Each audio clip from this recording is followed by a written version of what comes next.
Kato was a man of the land, but his soul belonged to the sea. A young marine photographer, he lived in a small wooden house by the coast, where every day began with the sound of breaking waves. His greatest passion was diving into the Moonlight Cove, a secret rock crevice with exceptionally clear water. Surrounded by vibrant coral reefs and rock caves adorned with luminous, star-like algae. On a night of a full moon, as Kato was attempting to photograph the Milky Way on the deserted beach, he heard an enchanting melody unlike any he'd heard before. It wasn't a human voice, but a resonant, pure song, like crystal bells underwater. Kato quietly approached his familiar rock outcrop. The moonlight silvered the sea, and upon the rock, a mermaid sat. She had long emerald-green hair spilling over her shoulders, and a fishtail scaled with diamond-like iridescence. She was Lyra, the princess of a hidden deep-sea kingdom.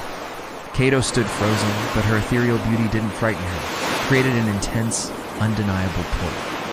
They began meeting secretly every night. Kato told Lyra about his life, the deep green forests, the feeling of walking on sand, and the constellations that Lyra could only perceive through the water's surface. In return, Lyra told him about her golden coral city, the mythical creatures dwelling in the ocean trenches, and the eternal stillness of the deep sea. Their love blossomed sweetly and romantically, transcending the boundaries of two worlds. Each time Lyra's cool, wet hand touched Kato's cheek, or when Kato gave her a carefully preserved small flower, they felt the thread of destiny binding their souls. Kaito ceased to care about the surface world, and Lyra momentarily forgot her royal duties. However, their happiness was brief. One night, Lyra appeared with eyes as troubled as a stormy sea. She revealed the truth. My kingdom is in danger, Kaito. My kingdom is in danger, Kato.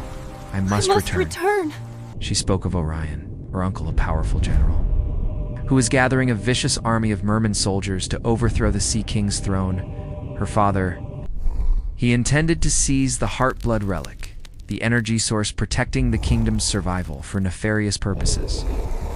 Lyra needed to return immediately to warn her father, but she felt helpless and afraid. Speak. I can't let you go alone, Kato held her hand tightly, but I'm just a man at the surface. I can't breathe underwater. See. Lyra led Kato to a place she called the Crystal Cave. It was an underwater rock dome where light streamed through crevices and reflected brilliantly off thousands of blue-violet crystals. The sight was breathtakingly magical. This is where I keep my most beautiful secrets, Lyra said, her voice trembling. Our love is already a miracle. I don't want you to risk yourself, Kato. Kato looked into Lyra's emerald eyes. He had made his choice. Life on land meant nothing without her. I choose you, Lyra, no matter the world, no matter the cost. I will protect you and your world. Kato couldn't fight on land while Lyra's kingdom crumbled in the deep sea. Lyra revealed the permanent aqueous potion, a secret elixir reserved only for those with unshakable will. Drinking it meant eternally forsaking the surface world. Kato did not hesitate. They dove to the ancient seashell temple, a majestic structure formed from colossal shells and sparkling pearls. At the temple's center was the urn holding the aqueous potion, glowing with an emerald light. Lyra handed the potion to Kato. This is my oath to you, Lyra, Kato said, and drank the potion dry. A burning, then cooling sensation spread through his body. Lyra embraced Kato tightly, her tears dissolving into the seawater. Kato felt his legs dissolving, his joints reshaping.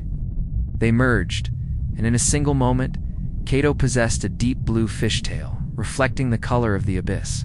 Breathing with gills for the first time, swimming in the water for the first time, Kato felt absolute freedom. He looked at Lyra, who smiled radiantly, her shimmering silver tail swimming close to his. Their love was now bound by the very flesh of the ocean. Kato and Lyra swiftly returned to the Merman Kingdom. With the intellect of an outsider and knowledge of surface tactics, Kato, alongside Lyra, led the loyal forces. They confronted Orion's army at the Golden Coral City. The battle in the deep sea was intense. Lyra fought valiantly, her trident creating powerful whirlpools. Kato, though newly transformed, used his agility and courage to break Orion's merman formations. They fought side by side, a perfect harmony of love and conviction.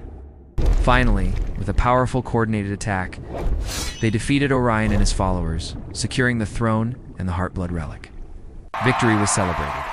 Kato and Lyra were hailed as heroes. The Sea King was grateful and announced that Kato was free to take the antidote and return to the surface, to a life of honor on land.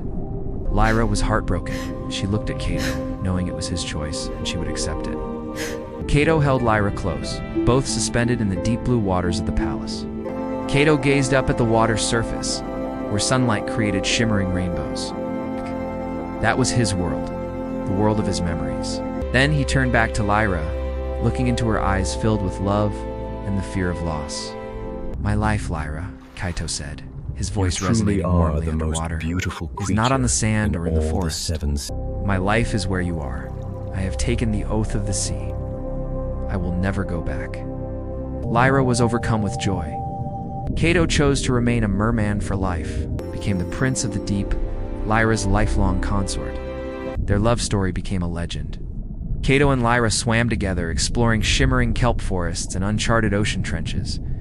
Their tale is a testament that true love can overcome every boundary, whether between land and sea, or between man and mythical creature, to forge an eternal oath.